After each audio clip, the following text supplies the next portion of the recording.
소셜 라이브 이브닝 박상욱입니다. 문재인 대통령이 오늘 보건복지부와 식약처, 또 질병관리청 등 코로나19 방역과 관련한 부처들로부터 새해 첫 업무 보고를 받았습니다. 오늘 보고에선 3차 대유행에 따른 이 사회적 거리 두기 단계 조정 계획과 더불어서 또 코로나19 백신 수급 상황 등이 중점적으로 다뤄졌다고 전해졌는데 정말 이제 우리나라의 코로나19 백신 접종 이제 정말로 조금씩 코앞으로 다가오고 있구나라는 것이 점차 실감이 나고 있는 그런 요즘입니다. 그래서 소셜라이브 이브닝에선 오늘과 내일 이렇게 이틀에 걸쳐서요. 전문가와 함께 국내 코로나19 백신 확보 현황부터 접종의 시기, 방법, 그리고 대상까지 백신 접종에 대한 궁금증을 풀어보고 또 준비 상황을 점검해보는 그런 시간 준비했습니다.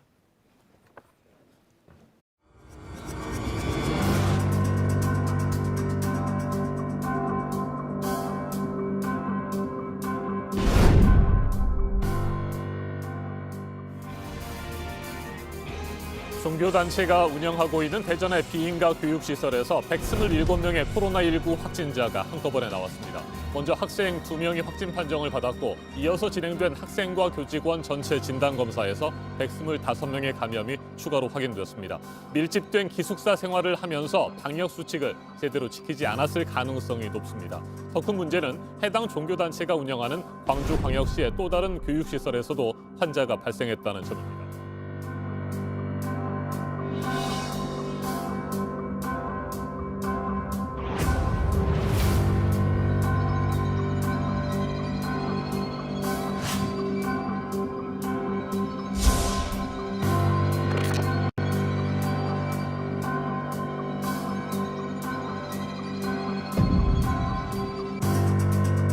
주세페 콘테 이탈리아 총리는 자신의 페이스북을 통해 심각한 계약 위반이라며 법적 대응에 나서겠다고 했습니다. 계획보다 적은 양의 백신을 손에 쥐게 된 오스트리아, 폴란드는 물론 EU 비회원 국가인 스웨덴 등도 모두 대응에 나서겠다고 밝혔습니다.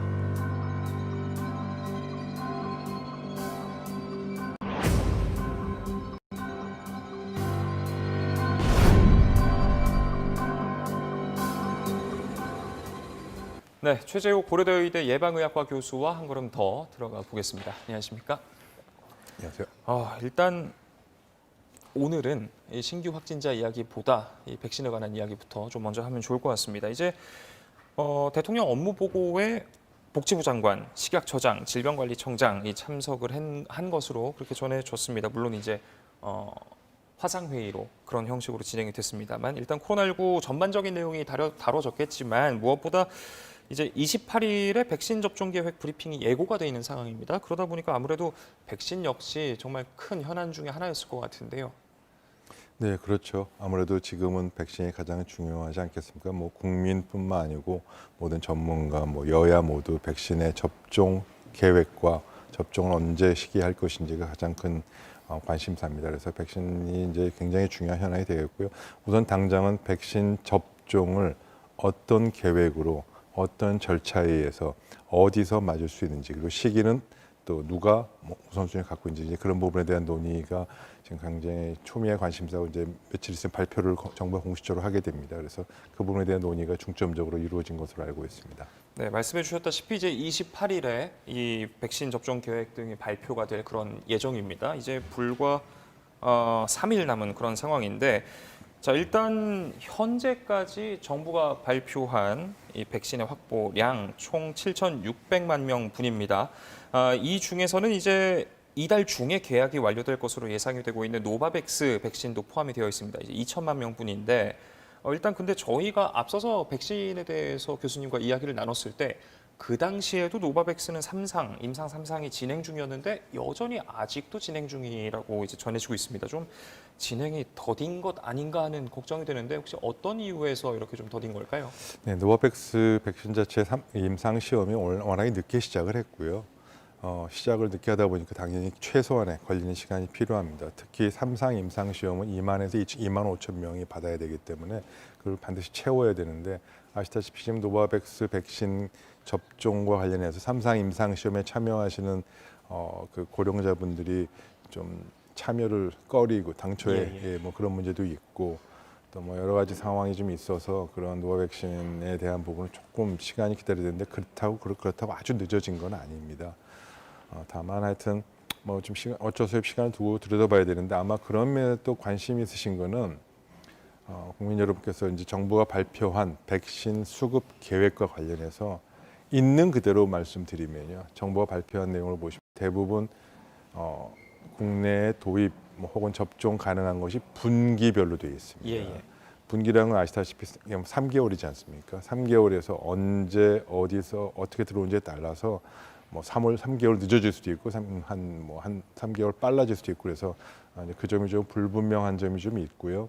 그러다 보니까 아직 여러 가지 그런 상황에서 좀 언제 들어오는지 정말 언제 맞을 수 있는지 그런 데 대해서 좀 국민 여러분께서 좀 걱정하시는 것 같습니다. 네.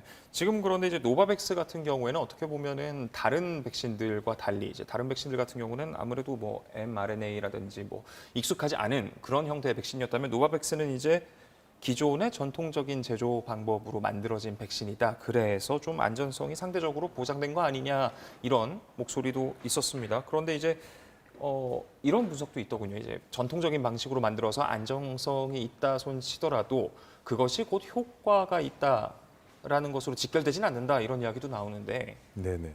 뭐 그 모든 것은 뭐 결국 3상 임상 시험 결과가 나와야 되는데 아직 3상 임상 결과가 나오지 않기 때문에 그런 지금 우려가 있는 것 같습니다.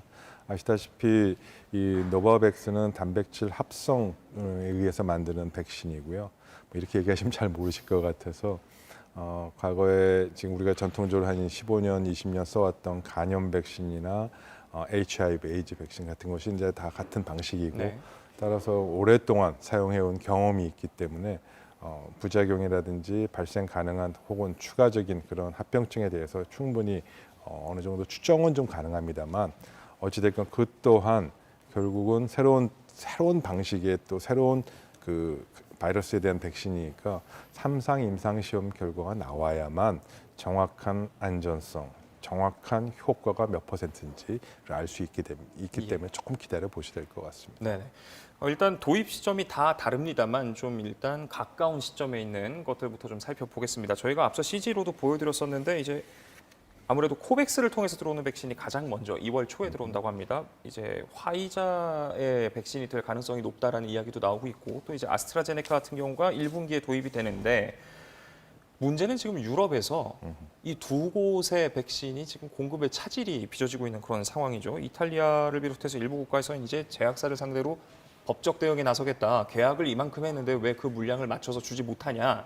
이렇게 나오고 있는 상태고 이게 유럽이 이러면 우리나라도 마찬가지로 그렇게 될 수 있는 거 아니냐 이런 우려가 들 수밖에 없는 것 같습니다. 예, 뭐 사실입니다.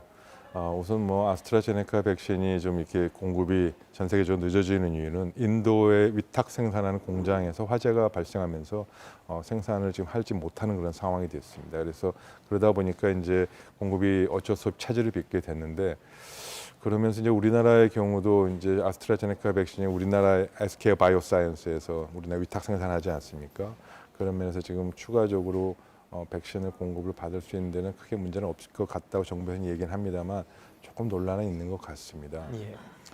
아시다시피 우리가 백신 확보에 관한 공급 계약에서 다른 나라보다 많이 늦어졌기 때문에 그런 늦어진 상황에서 원래 우선순위가 좀 뒤에 있는 공급을 받는 입장에서 그럼에도 불구하고 여러 가지 이제 아스트라제네카 본사하고 국내 회사 SK 바이오사이언스 위탁 생산하고 이제 협의를 잘 해서 추가로 받기로 했는데 원래 앞순위에 있던 많은 이제 다른 나라에서 공급 못 받겠으면 딴 걸로도 줘야 되지 않겠냐 그런 관점에서 우리나라에 생산했던 부분도 추가적으로 뭐 생산이 이렇게 된 부분에서 확보된 부분도 원래 당초 계약대로 자기네 나라 우선순위에 맞춰서 공급해라.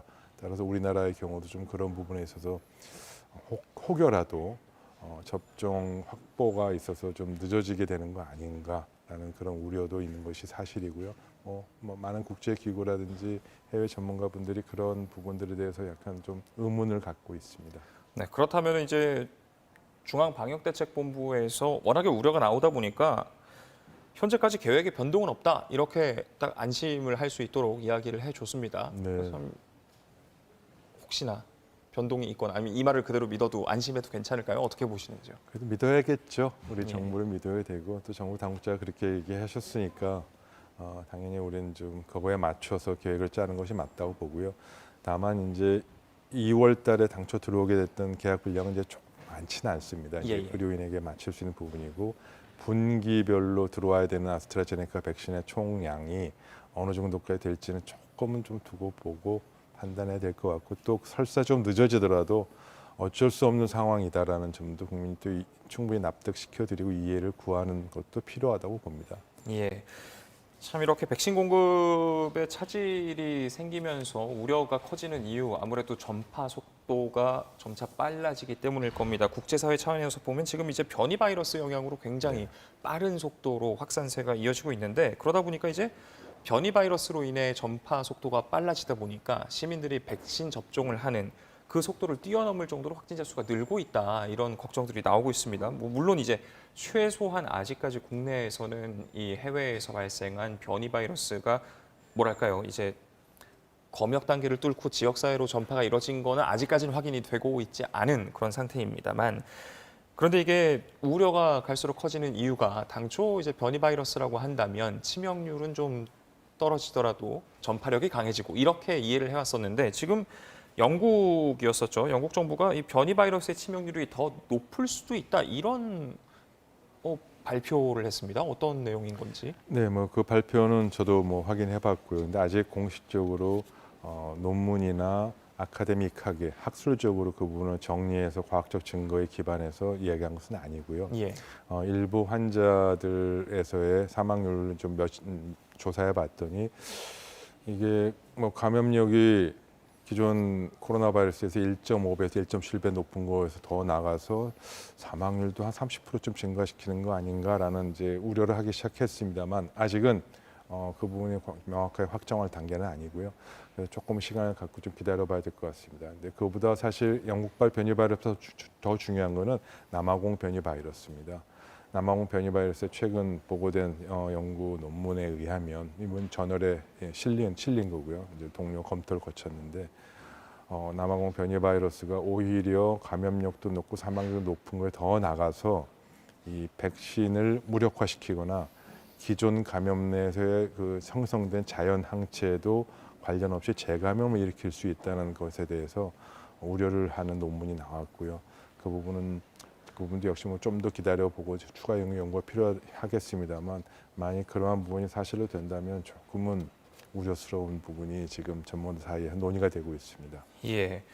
아무래도 이제 속도를 빨리, 그러니까 접종의 속도를 빨리 하려고 하는데 공급이 차질을 빚다 보니까 이제 해결책이라기보다는 아무래도 뭐 궁여지책이라고 보는 게 맞을 것 같습니다만 아무튼 이렇게 대책으로 거론이 되는 것 중 하나가 백신의 접종량을 조절하는 부분이었습니다. 그러니까 예를 들면 이제 얼마 전에 미국 같은 경우에는 화이자 백신 한 병에 든 용량을 이제 5회분에서 6회분으로 더 쪼갠 셈이죠. 그러니까 한 병을 가지고 더 많은 횟수 접종을 할 수 있도록 이런 지침을 바꾼 것인데 여기에 대한 우려도 상당합니다. 물론 이제 아스트라제네카 같은 경우에는 의도치 않게 물론 실수였지만 접종량을 줄였다가 뭐 효과가 더 좋게 나타나기도 했었는데 아무튼 어쨌거나 처음 백신이 만들어질 때 정해진 용법보다 더 이렇게 양을 줄이는 것 방역 예방 입장에서는 좋을 건 없어 보이는데.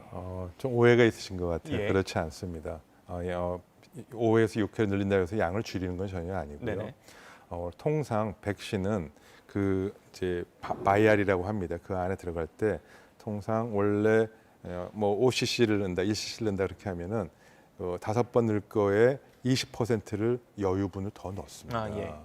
그래서 20% 정도 되니까 보통 5번 이제 용량이면은 한 번 정도는 추가로 넣을 수 있는 용량을 조금 여유 있게 들어갑니다. 아, 예. 그래서 용량이 줄는 건 아니고요. 이제 다만 이제 그래서 용량이 줄지 않아서 충분히 6번으로 할 수도 있는데 이제 그렇게 하려면 그 주사기가 정확하게 재야 되고 정확하게 할 수 있는 아주 미세한 그 주사기가 또 같이 공급이 돼야 되고 또 그걸 정확하게 원래 정해진 대로 아주 탁탁 맞춰서 해야 돼. 실수가 있으면 안 되지 않습니까? 그래서 그런 부분들이 쉽지 않음에도 불구하고 백신 접종을 늘리는 것은 가장 중요한 수단이고 방법이고 이 코로나19를 이 종식시킬 수 있는 가장 중요한 게임 체인저이기 때문에 그렇게 해서라도 백신 접종량을 늘리는 것은 필요하다고 보고요. 이미 그런 부분에 대해서 뭐 몇 개월 전부터 미국 그 질병관리청에서는 그러고 하는 것을 용인을 했고요. 필요하다면 그렇게 하되 다만 정확하게 지켰으면 좋겠다라는 거니까 그 점도 뭐 충분히 납득하는 그런 좋은 방법 중에 하나로 생각합니다. 예. 이런 가운데 이제 미국에서는 화이자 백신하고 모더나 백신을 혼용하는 것, 그러니까 이제 아무래도 모든 백신이 지금 시차를 두고 두 번에 걸쳐서 접종을 해야 하는 상황이다 보니까 뭐 예를 들면은 첫 번째 접종에서는 화이자를 맞았는데 나중에 맞으려고 보니까 물량이 부족해서 뭐 모더나를 맞는다거나 아니면 반대로 모더나를 먼저 맞았는데 물량이 부족해서 화이자를 맞는다거나 이런 것을 이제 물론 예외적인 경우지만 허용을 한다라는 뉴스도 나왔거든요. 혹시 이 부분 같은 경우는 어떻게 보시는지? 그 부분은 의학적으로 좀 적절치 않습니다. 아시다시피 화이자든 모더나든 아스트라제네카든 현재 모든 백신은 긴급 사용 승인입니다. 아직 3상 임상 시험이 1차적인 것만 통과했고 만성적인 부작용이나 장기적인 모든 면에서 고려해서 종합적인 승인이 난 게 상황이 아니기 때문에 화이자의 백신 뭐 같은 계열이라 하더라도 모더나 백신을 이렇게 나눠서 섞어서 1회는 화이자, 2회는 모더나 이렇게 할 수 있는 것은 매우 의학적으로 적절치 않고요. 그러한 부분은 이미 영국이나 또 미국의 많은 이 공중보건학자들이 그렇게 해서는 안 된다. 적절치 않다라는 반대 입장을 과학적 견해를 분명히 밝혔기 때문에 그 부분은 좀 적절하지는 않은 것 같습니다. 예, 지금 많은 분들께서 질문과 의견 보내주고 계시는데요. 이런 질문이 있었습니다. 유튜브에서 아이디 성호전님께서 나오는 백신들이 전부 2번 이상 접종해야 하지만 항체가 생길 확률이 높아서 그런 건가요? 백신을 맞으면 변이든 뭐든 상관없이 이렇게 종식의 가능성이 있는 건가요? 이런 질문 주셨는데. 네. 중요한 질문 해주셨고요. 바이러스의 종식을 위해서는 당연히 백신이 가장 중요하고요. 물론 그럼에도 불구하고 새로운 바이러스가 변이가 나타난다면 그 다음 해에 또 맞아야 될 수도 있겠죠. 뭐 독감 백신이 그렇지 않습니까? 그리고요. 두 번째로 이 아까 뭐 처음에 지적해 주셨듯이 2번 맞아야 되는 것이 대부분이요. 예, 많은 백신들이 사실 그렇습니다. 뭐 간염 백신도 1차, 2차, 3차 네네. 나눠져 있고 많은 백신이 2번 나눠져 있어서 그런 부분은 효과를 올리기 위해서 2번 백신은 어쩔 수 없이 필요한 부분이 있다. 물론 뭐 모든 백신이 다 2번 맞는 건 아니고 한 번으로 끝나는 것도 있습니다만 많은 백신들이 2번 맞는 것이 보편적이다. 그렇게 이해해 주시면 좋을 것 같습니다. 네.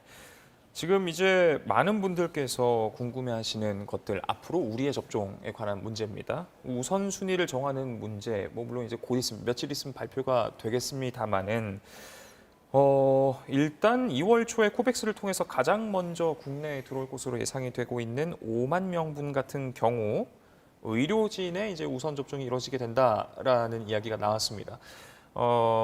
그런데 처음에 우리 모두가 예상했었던 그 고위험군, 그러니까 이제 고령층 같은 경우에는 접종이 조심스럽다라는 이유와 함께 일단 의료진부터 맞자 이렇게 결정이 됐다라고 전해지고 있는데 고위험군이어서 신속하게 접종을 해야 된다라고 했음에도 이렇게 무엇이 우려되길래 미루게 된 걸까요?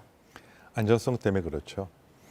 지금 대부분의 백신 아까 말씀드린 대로 긴급 사용 승인, 예. 3상 임상 시험의 결과가 다 완벽하게 뭐 끝난 건 사실 아니라고 보지 않습니까? 근데 기존의 모든 백신이 3상 임상 시험하는 과정에서 65세 이상 고령자에 대해서는 3상 임상 시험까지 조사 대상에 포함하지 않았습니다. 그리고 소아도 마찬가지고요. 그래서 지금 추가적으로 3상 임상 시험 후에 추가적으로 고령자에 대한 안전성, 효과성을 검증하고 있는 단계입니다.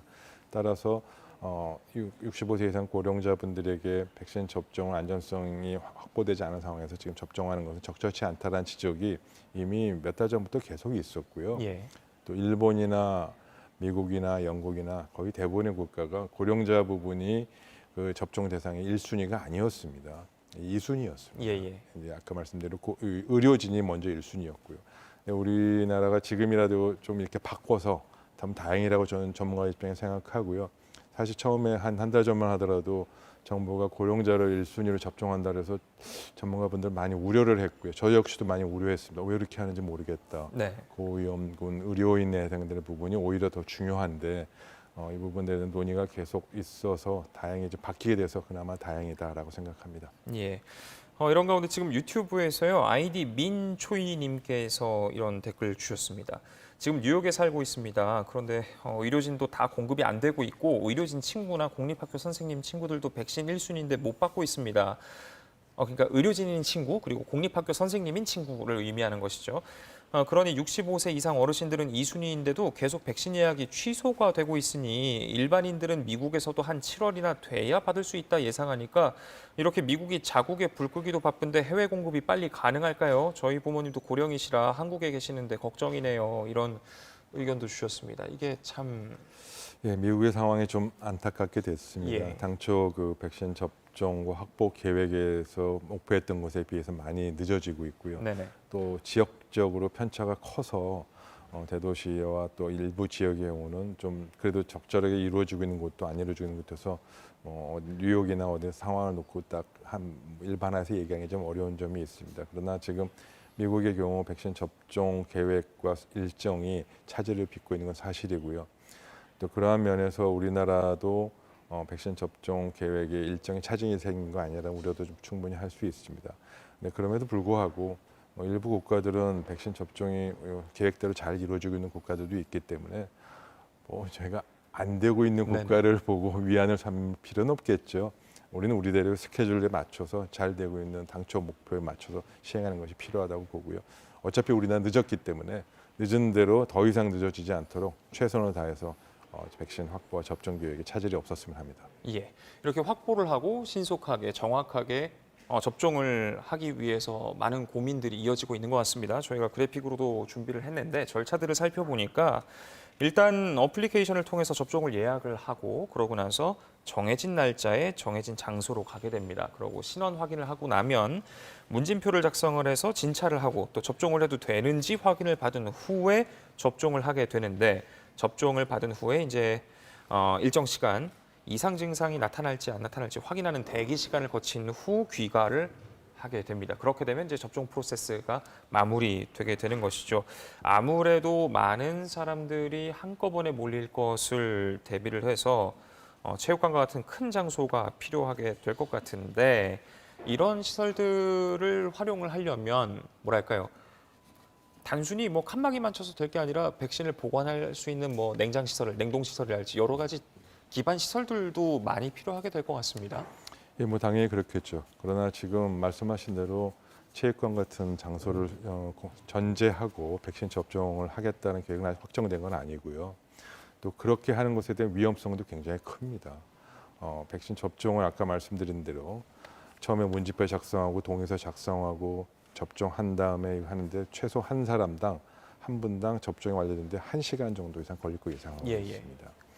그러면 하루에 접종할 수 있는 그 센터에서 할 수 있는 부분이 한정이 돼 있겠죠. 결국은 장소가 중요한 게 아니고 그 센터에서 얼마나 많은 의사와 간호사가 독립적으로 활동할 수 있게 하느냐가 중요하고요. 두 번째로 그런 체육관 같은 데 하게 되면 많은 사람들이 몰리게 되면 오히려 밀집한 그런 상황을 놓아서 거기서 또 감염이 발생할 수도 있습니다. 그래서 하나의 대안으로 고려는 할 수 있지만 그게 기존으로 그렇게 하는 것이 바람직하다고 생각하는 건 절대 아니고요. 저는 오히려 전문가들도 그렇게 얘기합니다만 이미 독감 백신, 신종플루 백신, 과거에 대규모 접종했던 사례에서 기존에 있는 시스템을 이용하는 것이 더 바람직하지 않느냐. 이미 전국적으로 독감 백신 우리 작년에 했듯이 백신 접종을 이룰 수 있는 집단 면역을 형성할 수 있을 정도로 하려면 전국적으로 촘촘하게 있어야 되고요. 의료기관인 곳에 있어야 접종이 쉽게 이루어질 수 있고 거긴 의사 인력도 있고 간호사 인력도 있는데 지금 그런 의료 시설이 아닌 체육관을 통해서 갑자기 시설도 갖추고 지금 콜드체인에든 마이너스 냉장고도 갖추고 보관하고 누가 지켜야 되고 거기로 사람을 또 의사들이나 간호사 다 모아야 되고 하는 부분은 오히려 단점도 많기 때문에 이런 장점과 단점을 충분히 고려해서 해야 하는 것이 바람직하다고 보고요. 과거에 있던 신종플루나 독감 백신의 그런 접종 네트워크를 딜리버리 시스템이라고 얘기합니다. 전달 체계를 잘 이용해서 활용하는 부분도 반드시 고려하면서 보완책으로 필요한 경우에 대안 정도 하나를 생각해 볼 수 있을 정도가 바람직하지 않을까 저는 그렇게 생각합니다. 예, 그렇다면 지금 유튜브에서 아이디 최재웅님께서 이런 질문 주셨습니다. 교수님께서는 그렇다면 현 방역 당국의 백신 접종 계획, 일정, 순서, 우선순위 이런 것들 종합적으로 어떻게 평가하시나요? 아직 접종 계획이 아직 안 예, 예. 나와서 제가 뭐 평가하기 좀 어렵고요. 지금까지의 상황을 놓고 보면 백신 접종 우선순위나 백신 접종 계획, 그다음에 백신 접종에 따른 필요한 인프라를 어떻게 보완할 것인지에서 어떻게 준비가 좀 소홀했다. 그리고 28일 이제 그 계획이 나온다 하더라도 그러한 백신 접종에 따른 인프라 구축과 시스템 갖추고 거기서 백신 접종 센터 일하게 될 사람들에 대해 교육하고 훈련하는 것은 의료인이어도 시간이 많이 걸립니다. 예. 그래서 그 점에 있어서 좀 더 효과적이고 효율적인 백신 접종 계획이 나와야 된다. 지금까지는 아직은 좀 미흡했다. 네. 이렇게 말씀드릴 수 있을 것 같습니다. 네, 지금 저희 시간이 한 1, 2분 남짓 정도 남아 있는데요. 이 부분을 이야기를 안 할 수가 없을 것 같습니다. 지금 일단 저희가 이야기하면서 전제를 했던 거는 원래 병원이 아니었던 의료시설이 아니었던 곳에 많은 사람이 몰리는 것 자체도 굉장히 위험이 될 수 있다라는 부분이었는데 반대로 너무 안 찾아주시면 어떡하나, 접종률이 낮으면 어떡하나도 사실 걱정이 되는 부분입니다. 실제로 네. 지금 유튜브에서 율도우치 앤 Stay Away to Heaven 님께서 백신밖에 답 없어 보이는 미국, 유럽 등은 상황이 우리랑 다르고 우리는 미루고 늦게 맞겠다라는 사람들이 과반이 넘는 게 현실이다, 이런 의견 주셨거든요. 네, 맞습니다. 그 점 매우 우려스러운 부분이고요.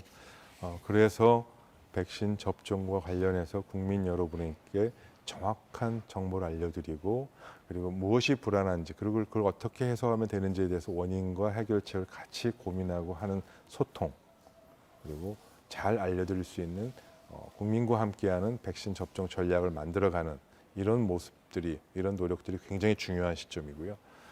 그 점은 뭐 정말 잘 할 거라고 생각합니다만 뭐 과거 지난해에서 독감 백신처럼 좀 소통이 다소 미흡하거나 예. 뭐 불필요한 불안감이 발생하지 않도록 정부가 좀 최선의 노력을 특단의 노력을 해야지 과거와 같은 방식으로 독감 백신이나 신종플루 백신이나 뭐 기타 많은 백신들이 했던 것처럼 기존의 관행처럼 국민들과 소통을 하거나 이해를 구하는 부분에서는 자칫하면 지금과 같은 문제 좀 해결하지 못할 것 같다라는 의견을 뭐 조심스럽게 우려를 좀 포하고요. 그 점에서 잘 할 것이다. 그리고 국민들이 관심 갖고 있으니까 좀 들여다보고 국민들의 의견을 잘 들었으면 좋겠다는 얘기를 드리고 싶습니다. 네, 아무래도 저희가 매번 이렇게 백신을 이야기할 때마다 항상 그 불안감, 백신을 최대한 늦게 맞겠다, 이런 의견들이 많다 보니까 정말 정부도 그렇고 저희 언론도 그렇고 아직 갈 길이 먼 상태구나 싶습니다. 예, 참 어느덧 시간이 벌써 오후 6시 18분이 돼서요. 오늘 방송은 여기서 마무리를 해야 될 것 같습니다. 지금까지 최재우 고려대의대 예방의학과 교수와 이야기 나눴습니다. 오늘 말씀 고맙습니다. 네, 소셜 라이브 이브닝 여기서 마치도록 하겠습니다. 이어서 정치부 회의가 방송됩니다. 많은 시청 부탁드리고요. 저희는 내일도 오후 5시 50분에 찾아뵙겠습니다. 시청해주신 여러분 고맙습니다.